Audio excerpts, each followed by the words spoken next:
That's it for this edition of I started to say Friday Night Football. She's going to give it Channel away. 3 Eyewitness Let News. Dalton Sorry. tell them about it. Dalton, all they do is win, win, win. So let's hear from them. You're watching Channel 3 and Friday Night Football starts right now! From Channel 3 Eyewitness Sports, this is Friday Night Football with Paul Shaheen, Jill Jelnick, Sammy Kincaid, and Greg Glover.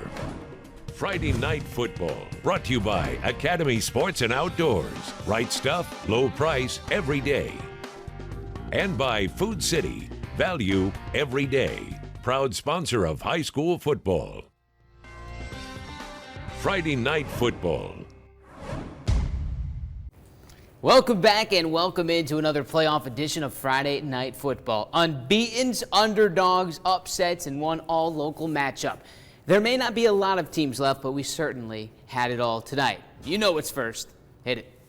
It's time for the Channel 3 Friday Night Football Game of the Week, brought to you by EPD. An unbeaten in uncharted water and the underdog in calm seas. The only all-local matchup, East Ridge at unbeaten Sequatchie County. Their first meeting in 14 years. And Channel 3 Eyewitness Sports reporter Jill Jelnick had a front row seat. Jill joins us now to show and tell what went down. Jill. Paul, I'll say it right from the top. This might have been the most thrilling game of the week we've had yet. These two teams had huge defenses. We talked to them earlier in the week, and both coaches agreed it was going to come down to a fourth quarter dogfight, and that's exactly what it was. Strong defense on both sides held two very good teams to just a touchdown at the half. So we knew going into the end it was going to come down to who made the least mistakes. And in the end, it was Sequatchie County whose defense came up with a big turnover to keep their undefeated streak alive. The undefeated Sequatchie County Indians playing host to the East Ridge Pioneers, who are hoping to kiss that winning streak goodbye. After a scoreless first quarter, Pioneers capitalize on an Indians turnover as quarterback Eric Bennett lets one fly to Alonzo Russell in the corner to get East Ridge on the board first. Then, with 5 minutes left before the break, Indians quarterback Ethan Barker says anything you can do, I can do better, and throws a dime to Austin Stevens, who lays out in the end zone to complete the catch. Sequatchie County up 7-6 at the half. Barker then helps the Indians extend the lead at the start of the fourth as he drives to the goal line with a little help from the Tribe. Sequatchie County up 14-6, but the Pioneers answer back. With a little over 5 minutes left in the game, Trinio Moore dives in for the touchdown. The Pioneers have to go for two here though, and the 2015 Mr. Football is in there easy.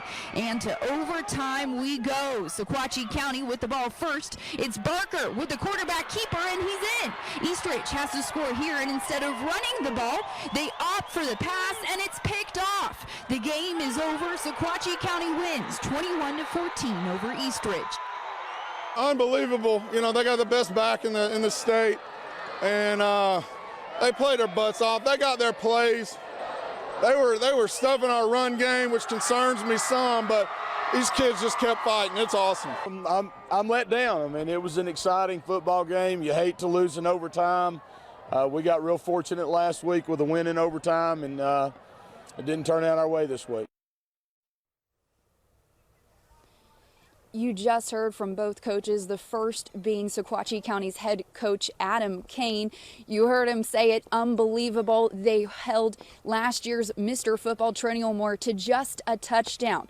So that's huge for Sequatchie County's defense. But Paul, credit to the East Ridge defense for holding a Mr. Football finalist, Hunter Davenport, to, well, no touchdowns and just a few rushing yards. I think it speaks very highly of these two teams tonight, and I just can't say it enough. It was a thrill to watch here at Sequatchie County High School. I feel like we definitely picked the right game of the week this week. Now we look ahead because Sequatchie County gets to host the game. But oh no, they're not just hosting any game, Joe. They've got Alcoa in town next Friday. That's a 3A semifinal. Was there any talk on that sideline, Sequatchie County, about Alcoa tonight?